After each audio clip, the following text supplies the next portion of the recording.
Assalamualaikum. Assalamualaikum semua. Apa khabar? Hari ini kita buat satu lagi percubaan streaming test supaya kita boleh lancarkan lagi episod seterusnya sembang-sembang online.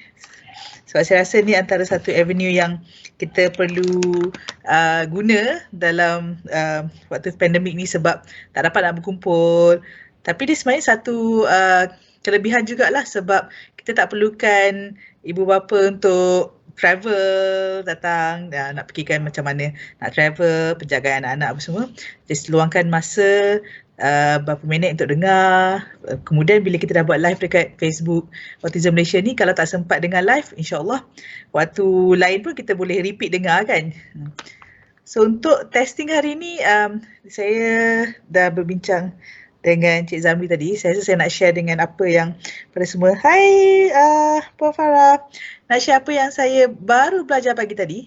Alhamdulillah pagi tadi saya berkesempatan untuk hadiri satu online workshop daripada seorang occupational therapist yang terkenal daripada Canada.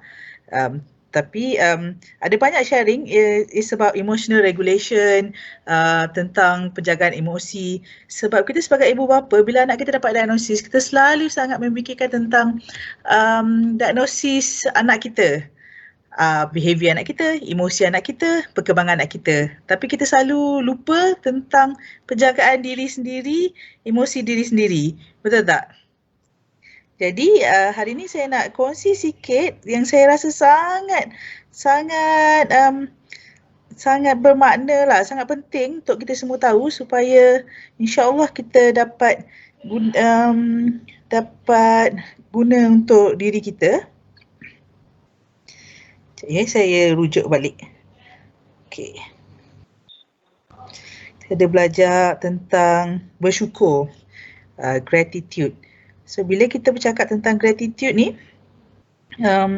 bersyukur bila dalam keadaan pandemik, dalam keadaan susah ni, kadang-kadang dia satu benda yang susah sebab bila dalam keadaan stres kita selalu memikirkan dugaan kita, kesusahan kita dan cabaran yang kita hadapi pada waktu sekarang ni lah. Jadi kita perlu untuk rasa bersyukur tu sebagai satu task, satu tugas ataupun satu macam kita perlu memberitahu diri kita untuk rasa bersyukur.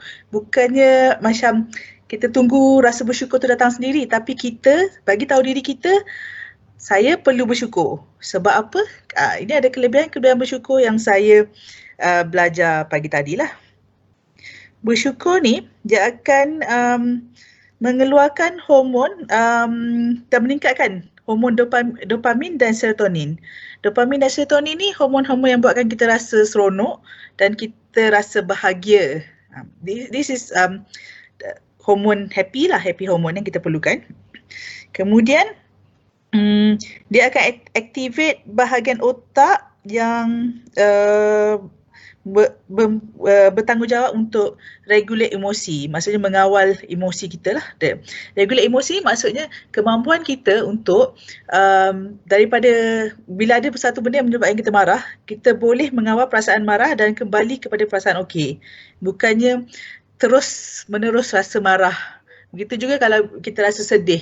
Bila satu perkara yang buat kita sedih, kita bounce back, kita kembali kepada rasa okey. Jadi bila kita bercakap tentang kemampuan emotional regulation ni, kita selalu tengok dekat anak-anak kita bila marah, lama tantrum, lama meltdown, itu menunjukkan kelemahan mereka untuk regulate emosi, untuk kembali kepada emosi yang positif. Jadi bila kita selalu bersyukur dan hormon-hormon happy ni ada dalam badan kita, ia akan buatkan kita lebih mudah untuk mengawal emosi. Emosi dia juga bagus untuk kita punya memory dan fungsi badan yang lain lah. Perasaan bersyukur ni juga boleh mengurangkan kesakitan.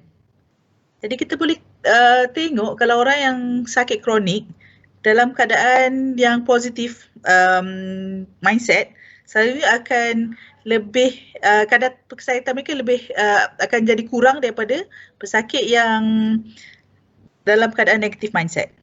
Jadi sebab tu kita perlu lebih banyak bersyukur. Dan perasaan bersyukur dan kesan-kesan hormon, kesan activation of hippocampus dan amygdala ni juga membuatkan kita mendapat tidur yang lebih berkualiti dan juga mengurangkan kortisol. Kortisol ni hormon stres dalam badan lah. Hormon stres dalam badan. Jadi bila kita rasa bersyukur, hormon ada tindak balas dalam badan kita yang positif yang membuatkan kita rasa bersyukur.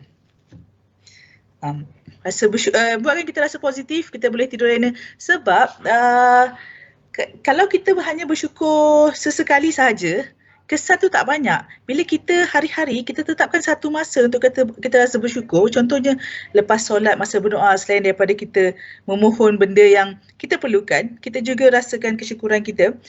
Kesan dia lebih cepat sebab dia ada training, latihan dalam otak kita. Jadi kesan positif impact tu lebih cepat dan membuatkan kesan-kesan positif yang saya nyatakan tadi kesan dia lebih lama dalam badan. Sebab tu tadi saya cakap juga tentang saya mencelah dalam presentation pagi tadi tu. Saya cakap adakah ini yang menjadikan kita sebagai ibu bapa anak yang menghadapi autism ni kita dapat kekuatan apabila kita meraihkan setiap pencapaian anak-anak. Padahal pencapaian anak kita selalunya delay, betul tak? Macam contoh, tadi saya nampak ada seorang ibu rasa seronok sangat sebab anak dia pada umur 2 tahun setengah akhirnya dapat panggil ibu. Jadi kita raihkan, kita rasa seronok. Dan itu adalah sumber kekuatan kita sebab hari-hari kalau kita hanya memikirkan apa yang anak kita tak boleh buat lagi, kita akan rasa sangat stres. Tapi untuk menyeimbangkan, bukan kita kata kita tak boleh fikirkan langsung apa benda yang anak kita tak boleh buat. Kita perlu tahu supaya kita tahu apa yang kita perlu buat. Apa kita punya hala tuju kelas macam apa yang kita perlu ajar pada anak kita, apa kita perlu tambah dari segi terapi dan didikan apa semua. Tapi dengan adanya perasaan bersyukur, kita melihat pada apa yang telah anak kita capai selama ni, yang telah kita usahakan dengan hari-hari kita ajar dan anak kita dah dapat. Contoh, anak kita dah boleh panggil ibu, anak kita dah boleh pergi toilet sendiri. Rasa perasaan bersyukur ni yang melihat how far, dah berapa jauh kita pergi daripada mula-mula anak kita dapat diagnosis, itu yang membuatkan kita dapat positive impact. Itu sumber kekuatan kita. Jadi jangan takut nak rasa macam kita tak boleh tengok apa yang anak kita dah ada, kita kena tengok sahaja apa yang anak kita belum dapat buat. Tak, kita perlu ada dua-dua. Jangan rasa macam bila kita terlalu memikirkan apa yang anak kita dah boleh buat, kita akan lebih mudah berpuas hati. Tak, itu sumber kekuatan kita. Okay? So itu yang rasa kadang-kadang kita benda-benda macam ni lebih senang kalau datang daripada diri kita. Sebab kalau ada orang lain yang cakap, alah kenapa kita nak rasa susah, anak orang lain lagi susah, kita mudah rasa kecil hati. Kita rasa macam mana, kenapa orang tu sanggup cakap macam tu pada kita kan, orang tu tak faham apa perasaan kita. Jadi kita kena belajar untuk dapatkan positive affirmation, rasa-rasa positif, kesan impact pada kita punya mindset ni dengan usaha diri kita sendiri. Kita sendiri yang rasa bersyukur sebab kita je yang tahu apa yang anak kita dah capai selama ni. Kita je yang tahu apa yang kita buat, kita bantu untuk anak kita capai tu. Jadi tak salah untuk kita rasa bersyukur, kita rasa bangga, kita rasa puas hati dengan usaha kita.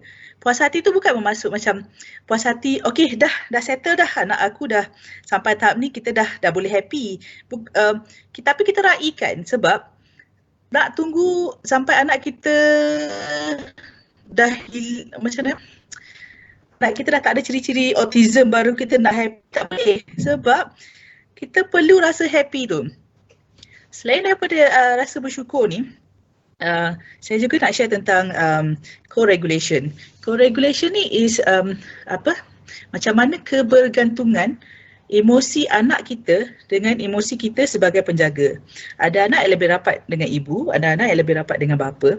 Jadi kesan dia apabila anak tu berasa dalam keadaan terancam, dalam keadaan stres, dalam keadaan marah, selalunya kita boleh cakap dari segi macam throwing tantrum lah. tantrum atau meltdown. Jadi dia dalam keadaan negatif. Dia memerlukan satu cara untuk rasa positif balik, betul tak? Jadi saya daripada aktiviti-aktiviti sensori yang betul fizikal yang kita belajar untuk tenangkan anak kita. Contohnya kita ada belajar peluk anak, kan, deep pressure. And then kita belajar tentang mungkin bagi already feedback, kita zikir, kita pujuk, ada macam-macam cara which is very personalized, sangat berbeza dari setiap anak ke setiap anak yang lain, betul tak? Mungkin ada juga anak yang perlu dibiarkan dalam di mana dia rasa tantrum tu, kita biarkan dia di satu tempat yang selamat, kita bagi ruang untuk dia okey.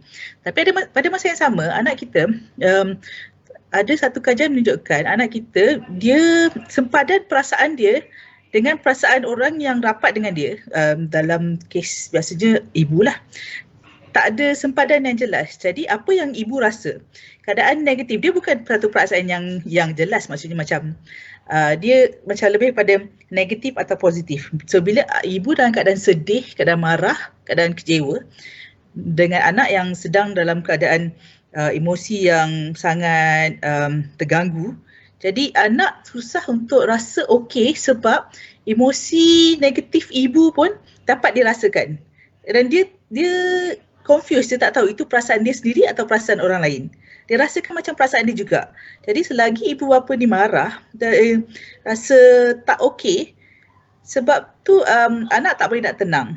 Jadi kalau kita tengok kan, ramai ibu bapa autism yang bila dah ada pengalaman kan, anak dah 2 tahun 3 tahun dapat diagnosis, setiap kali bila anak tantrum ke apa, kita okey. Selalu kalau orang tengok macam, kenapa mak ayah dia tak kisah kat dia ke? Kita okey, kita tenang, kita cari macam mana nak selesaikan masalah kan. Nak bawa pergi tempat yang sunyi ke, mana yang perlu hak, tapi kita dalam keadaan tenang. Dan benda tu boleh selesai dengan agak cepat lah. Tapi kalau kita dalam keadaan yang resah, kita dengan termasuk dengan perasaan bersalah, perasaan malu, dia susah nak settle. Satu, memang orang lain akan nampak lah macam kita ni dengan muka selamba tackle anak tantrum ni tak sayang anak ke, but it works. Mana kita kena tetapkan hati kita, kena rasa okey, sebab yang struggle, yang tantrum ni satu cabaran. Dia nak nikan emosi dia kan, daripada positif ke negatif, daripada negatif ke positif. Jadi kita perlu sokong dia dengan kita rasa okey. Kita tunjukkan mimik muka kita yang okey. Kita rasa okey. Yang penting perasaan kita pun okey. Daripada kita marah-marah, dia akan menyebabkan anak lagi tantrum, anak lagi tak terkawal, betul tak? So tu yang kita sebagai ibu bapa ni perlu belajarlah cara tenangkan diri. Macam-macam OT ajar anak kan, calming strategies. Kira 1, 2, 3, tarik nafas dalam-dalam. So kalau kita rasa kita perlu, kita cuba. InsyaAllah ada cara-cara yang sesuai untuk kita. Sebab yalah, bila kita berlawat emosi, kita rasa marah, benda tu sebenarnya tantrum ni benda biasa, benda yang maksudnya dia hanya satu masa, dia kejap je, dia akan okey. Dia bukan macam masalah, macam satu kesakitan ke apa kan. Dia macam, jadi untuk okey tu, kita tahu apa yang boleh buat keadaan jadi lebih cepat okey. So kita kena cubalah, tak bolehlah kita pun rasa nak rasa marah lagi lama. Sebab kita pun tak suka lama-lama. Kalau kita faham benda tu, marah anak kita, tantrum anak kita tu hanya 5 minit, hanya 10 minit, bukan untuk 2-3 hari. Kita tahan, kita latih diri kita untuk rasa okey supaya benda tu settle cepat. Memang itulah bila kita ada anak istimewa ni kan, buatkan kita yang selama ni sebelum kita ada anak, sebelum kita kahwin, kita mudah marah, tapi betul-betul mengajar kita untuk menjadi lebih sabarlah. Kan? Dia satu cabaran.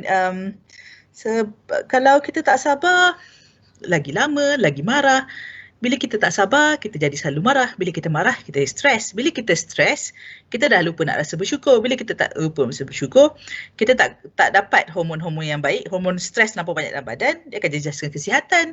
Kita tak dapat tidur dengan lebih lena. Sebab kita it's life. Bukannya anak kita bila umur 6 tahun dah tak autistik. Tak. It's for life. Jadi kita pun perlu belajarlah untuk jadi ibu bapa yang sesuai untuk anak kita. Sebab anak kita ni dah ada diagnosis. Kita nak jadikan anak kita seorang anak yang mengikut rentak dengan cara parenting yang kita nak. Satu yang susah lah, kan? Kita nak pilih jadi garang. Kita nak pilih jadi ibu bapa yang sekali cakap je anak akan ikut. Mungkin ada yang boleh ikut, tapi kalau tak boleh ikut, kita lah perlu ubah sebab anak kita ni dah ada diagnosis, anak kita ni, kan.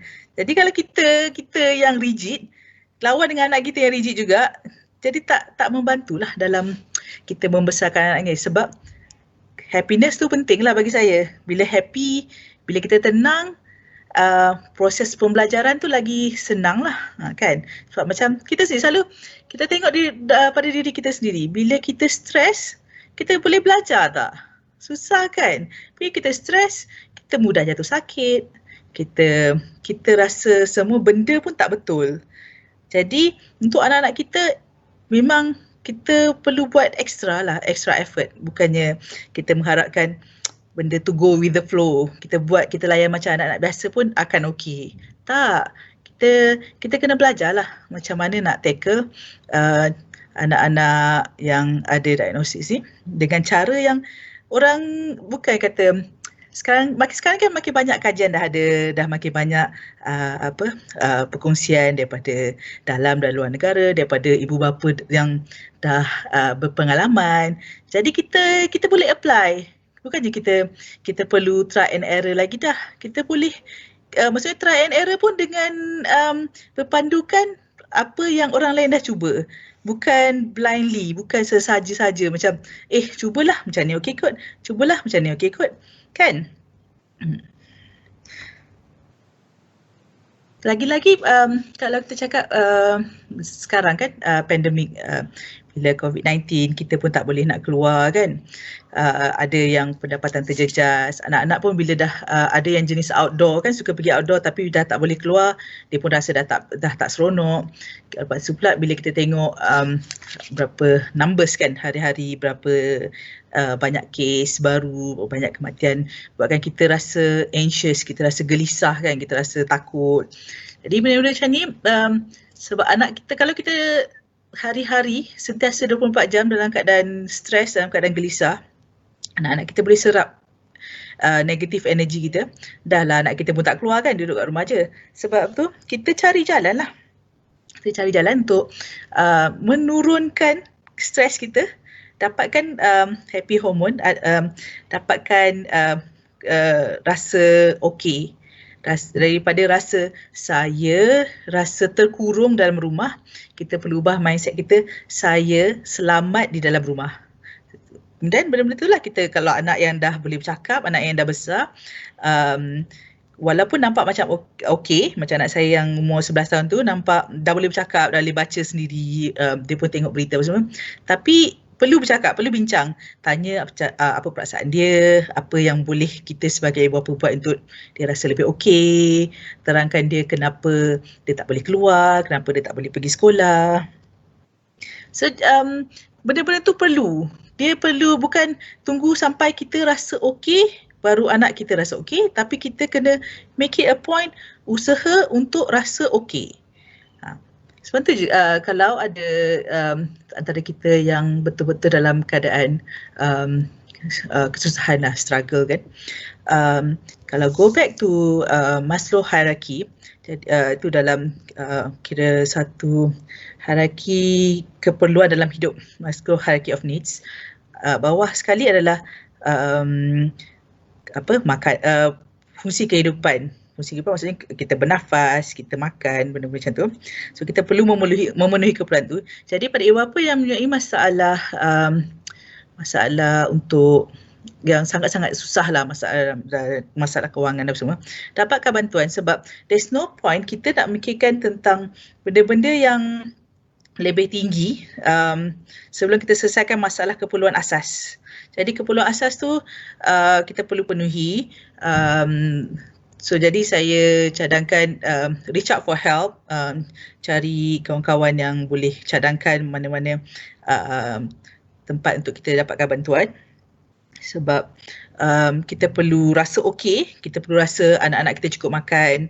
Lepas kita rasa anak-anak kita cukup makan, anak-anak kita ada tempat tinggal, anak-anak kita boleh ada tempat tidur, baru boleh kita fikir tentang apa jenis pendidikan, latihan apa yang kita nak ajar pada anak kita. Tak boleh kita macam rasa macam, oh hari ni saya tak ajar apa-apa anak saya, tapi at the same time kita masih risau tentang kita punya kehidupan. Jadi kita kena susun betul-betul priority tu. Dan okay, lepas satu. So bila dah settle, kita dah fikir macam okay, kita kena rasa okay dengan apa yang kita ada. Bukannya maksud saya macam kita inginkan sesuatu, kita nak tahap kehidupan kita sampai tahap ni baru saya rasa okey, lepas tu baru saya nak tengok tentang kepegabungan anak saya. Tak, bukan macam tu. Kita perlu penuhi keperluan asas dan rasa okey dengan apa yang kita ada, rasa bersyukur, rasa okey. And sebab bila kita rasa okey, baru anak kita rasa okey, lepas tu baru kita boleh mulakan, kita nak latihan anak kita nak ajar anak kita pergi tandas, nak ajar anak kita untuk menulis, nak ajar anak kita urus diri. So itu yang yang saya nak share hari ni lah, rasa bersyukur. Apa kelebihan rasa bersyukur kepada kehidupan kita dan macam mana kita sebagai ibu bapa anak autism ni nak rasa bersyukur. Sebab kita tak boleh nak hanya akan rasa bersyukur bila anak kita lebih ataupun sama tahap macam anak tipikal anak orang lain. Tak boleh. Sebab tu kita kena lihat anak kita sebagai seorang individu dan lihat pencapaian dia sendiri, bukannya pencapaian dia jika dibandingkan dengan anak lain. Tak. Jadi itu yang kita raikan. Bila anak kita dah boleh panggil kita mak, bila anak kita dah boleh pergi tandas, bila anak kita dah boleh menulis, kita raikan setiap pencapaian. Tak kisahlah lambat ke macam mana ke, kita raikan. Sebab tu bila benda-benda macam ni lah yang kita galakkan untuk share dekat Autism Malaysia, supaya dekat dalam grup tu lah, dalam grup ni lah yang akan ada ramai orang akan raikan apa yang kita rasa. Betul tak? Orang akan rasa okey, akan rasa macam akan faham kenapa kita rasa gembira. Kadang kalau kita share dalam kita punya Facebook wall kita sendiri, mungkin orang lain yang tak ada anak autism ni tak faham, macam alah, benda yang patutnya budak lain dah capai 2 tahun yang lepas, anak kita baru capai, kita nak rasa happy macam kan. Jadi gunakan platform Autism Malaysia ni untuk kita share rasa bersyukur, kita belajar rasa bersyukur kan, dan outlet kita lah untuk berkongsi kegembiraan tu. Kemudian yang kedua tadi saya cerita pasal emotional regulation, bukan co-regulation, macam mana perasaan anak kita boleh dipengaruhi oleh perasaan kita, perasaan penjaga. Jadi kenapa kita sebagai penjaga perlu sangat-sangat untuk mengawal emosi. Sebab tu ada juga orang advice, orang nasihat, kalau anak tantrum, anak mengamuk, kita jangan layan. Ada juga yang kata bila anak mengamuk, masa itulah kita kena pergi dekat dan kita pujuk supaya kita tunjuk kita ada untuk dia rasa selamat. Tapi kita ni ibu yang macam mana? Kalau kita ibu yang panik, yang rasa malu, yang rasa stres bila anak mengamuk, kita cuba pergi dekat dengan anak yang sedang mengamuk dan cuba untuk pujuk dengan perasaan kita yang masih negatif, masih berkecamuk, masih rasa marah, rasa malu, rasa stres kan. Takkan boleh anak kita tu tenang. Sebab tu ada ibu yang ada budak yang bila dia mengamuk, mak dia buat tak tahu, dia okey, dia lebih cepat okey. Sebab dia tak terpengaruh lah dengan perasaan negatif mak dia. Jadi kalau kita rasa kita okey, kita positif, kita betul-betul rasa macam kita okey, anak kita mengamuk kita okey dan kita betul-betul rasa nak tolong, baru kita boleh pergi dekat, baru kita boleh nak buat deep pressure ke, nak peluk ke, nak bagi kata-kata positif ke. So kita kena tengoklah kita ibu yang macam mana dan anak kita pun menjadi macam mana. Sebab ada anak dia suka mak dia ceria, bila ajar tu macam ceria, semangat lah kan, macam A for apple. Tapi ada juga anak yang jenis yang tak suka bising-bising ni, dia nak tenang-tenang je, cool je. Itu yang kita kena tengok juga personality anak kita macam mana. So tu macam saya, anak saya ada 2, susah jugalah sebab satu, dia suka sangat mak dia happy, mak dia personality yang besar kan, suka excited.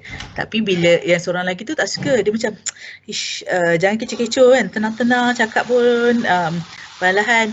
Tapi saya nampak juga anak yang sebelum ni suka ibu yang ceria, bila sampai umur dia dah nak masuk 10 tahun ni, dia pun dah tak suka dah mak dia overreacting kan, mak dia macam ceria sangat, dia pun nak mak dia lebih tenang. So itu yang kita kena follow lah. Tentu kadang-kadang bila kita belajar tu, kita kena belajar bukan daripada satu sumber, belajar banyak sumber dan kita cuba, sebab bukan tak ada satu cara yang sesuai untuk semua budak.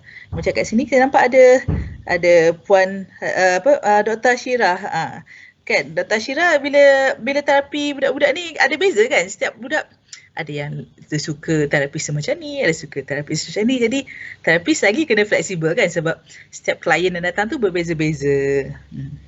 Okey, ada apa-apa soalan?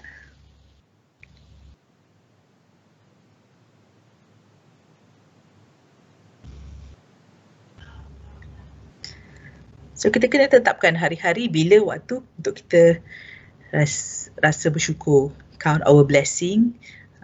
Tengok berapa jauh dah anak-anak kita dah berkembang daripada dia bayi sampai sekarang, apa yang dia dah boleh buat kan. Okay, betul, jangan share benda yang tak sepatutnya dalam grup AM. Ya, kita keep positif, sebab tu kalau ada nampak sharing yang negatif, yang mengganggu keharmonian grup, report, nanti admin atau moderator akan delete cepat-cepat lah. Sebab kita nak grup kita grup yang positif.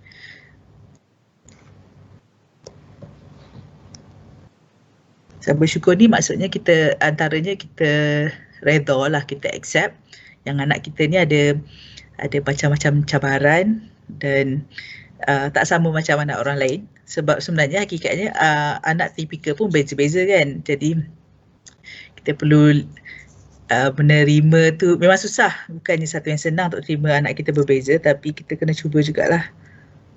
Sebab tu kita perlu untuk berada dalam kumpulan yang memahami kita. Tu saya galakkan sangat kalau ada aktiviti Autism Malaysia nanti lepas dah habis pandemik ni, bila ada aktiviti kita buat gathering, kita buat sharing data untuk kita berkenal-kenalan. Jadi bila kita kenal secara fizikal, kenal, jumpa betul-betul, lama-lama kita akan jumpa dengan ibu bapa, keluarga yang mempunyai anak yang mempunyai diagnosis yang bukan diagnosis, maksudnya mempunyai keadaan anak yang hampir sama dengan anak kita. Dan bila-bila macam bila kita tanya macam anak dia masa kecil macam mana? Samalah macam anak saya yang sekarang umur 4 tahun, anak saya macam ni. Tapi anak orang tu dia dah umur 16 tahun, masa umur 4 tahun umur macam tu. Orang macam tu lah kita jadikan kawan untuk kita belajar lagi pengalaman. Tak semestinya kita kena copy setiap benda dia buat, tapi kita belajar dari pengalaman, tahu apa kesan-kesan bila pergi terapi, apa dengan pendidikan macam ni, dengan macam ni, apa kesan-kesan dia, apa yang mak ayah dia buat untuk rasa okey, aktiviti yang keluarga tu buat di hujung minggu.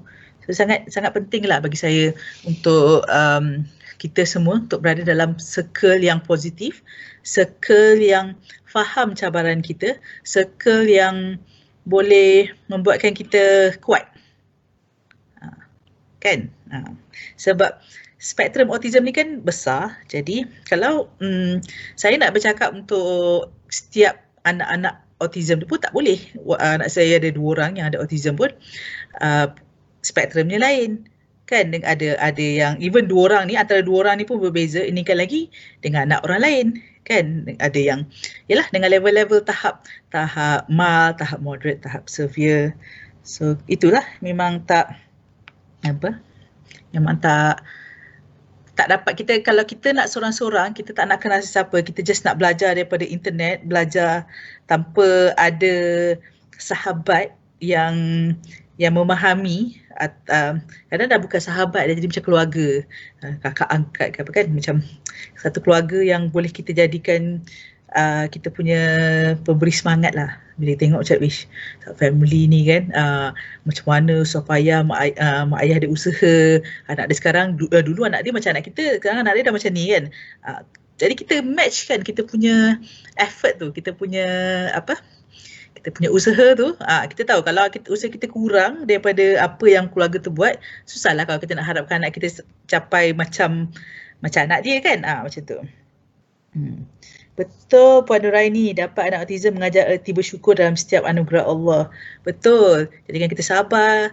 Kalau macam dulu masalah yang kecil kita mudah rasa marah, tapi sekarang kita tahu macam sebab kita kita cabaran hidup kita lebih besar kan, jadi dia jadikan satu perspektif kita berbeza. Benda-benda yang lain yang dulu kita rasa satu masalah yang besar dah jadi masalah yang kita tahu kita boleh handle. Kita tahu kita tak perlu marah-marah, kita tahu kita tidak perlu beremosi, kita hanya perlu settlekan lah, kan. Memang merubah hidup kita betul-betul lah, merubah siapa diri kita. Sebab tu bila ada gathering kan, Autism Malaysia buat gathering, nampak mak-mak ni happy je. Kan macam selalu mak baru macam macam mana mak-mak ni boleh happy kan? Mak-mak ayah-ayah boleh sembang-sembang, tak ada rasa muka, tak ada sedih, tak ada apa. Tapi kita boleh ingat anak dia dah 5-6 tahun diagnosis. Dan kita yang baru dapat diagnosis sebulan, setahun kan, kita masih rasa macam susahnya nak rasa happy.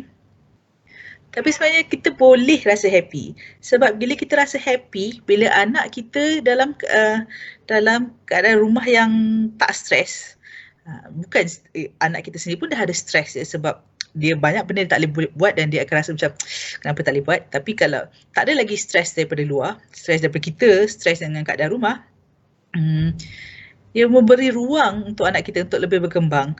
Ramai kalau kita tanya dengan ibu ayah yang anak dah besar kan, boleh kata bila kita redha, kita accept, kita terima dan kita dah ubah lifestyle kita untuk sesuaikan dengan anak autism kita, anak autism kita akan lebih berkembang lah, lebih banyak progres yang kita boleh nampak.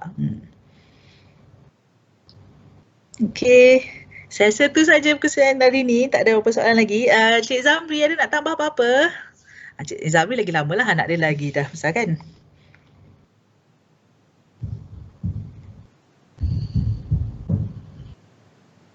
Cik Zamri.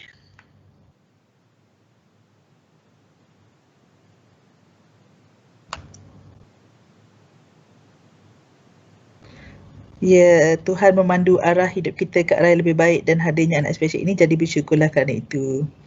Betul, kan? Ada hikmah hari ni. Saya pakai suara je lah, saya video. Okey. Okey, saya cuba video sebab ni live test ni kan, so saya tak prepare apa-apa. Okey.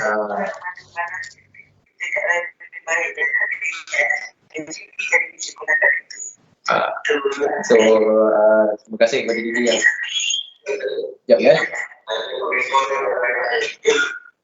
Okay. Basically, terima kasih kepada diri yang berkongsi pada hari ini. Ini sesi live streaming pertama dalam menggunakan platform yang agak proper lah untuk Autism Malaysia. So, yang pertama yang kita buat tu agak kacak-kacik sikit guna MB Live. So, tapi at last dapat jugalah berkongsi. Jadi apa-apa feedback yang okey melalui sesi ni boleh kongsikan, boleh komen, so kita cuba improve quality. Komen untuk tajuk hari ni, saya rasa bersyukur ni dia along the way sepanjang kita bersama dengan anak kita. So sebesar mana pun pencapaian, sebesar mana pun dugaan, bersyukurlah sebab setiap benda tu ada dia punya kebaikan, ada dia punya kebaikan. So apa benda yang dijadikan tu tidak sia-sia, pegang yang itu, insyaAllah. Itu saja saya nak katakan. So over to you. Okay. Okay, so tu je perkesan kita untuk hari ni sebab impromptu, kita pun just nak try platform ni. Tapi harap-harap sangat membantulah sikit sebanyak. Nanti boleh komen tajuk apa nak seterusnya lepas ni, kita akan cuba cover, kita akan cari ibu bapa ataupun terapis yang sesuai untuk jawab. Bukan kita dua orang shot sendiri je, tak ada. InsyaAllah kita akan cari macam 2-3 hari lepas kita ada panggil Puan Zuraini. So kita akan cubalah untuk sampaikan informasi yang betul sebab kita dah lama dalam ni, kita tahu struggle nak dapatkan informasi yang betul dan apa basic yang setiap ibu bapa perlu tahu. Kadang-kadang information yang ada dalam Autism Malaysia ni dah bercampur-campur, dah ada yang dah advance, dah ada dah tahap pertengahan. Jadi ibu bapa yang baru ni masih lagi macam tak tahu kat mana hala tuju, apa yang nak kena study, apa yang nak kena faham. Jadi kat sinilah kita cuba bantu perlu sikit sebanyak lah, insyaAllah.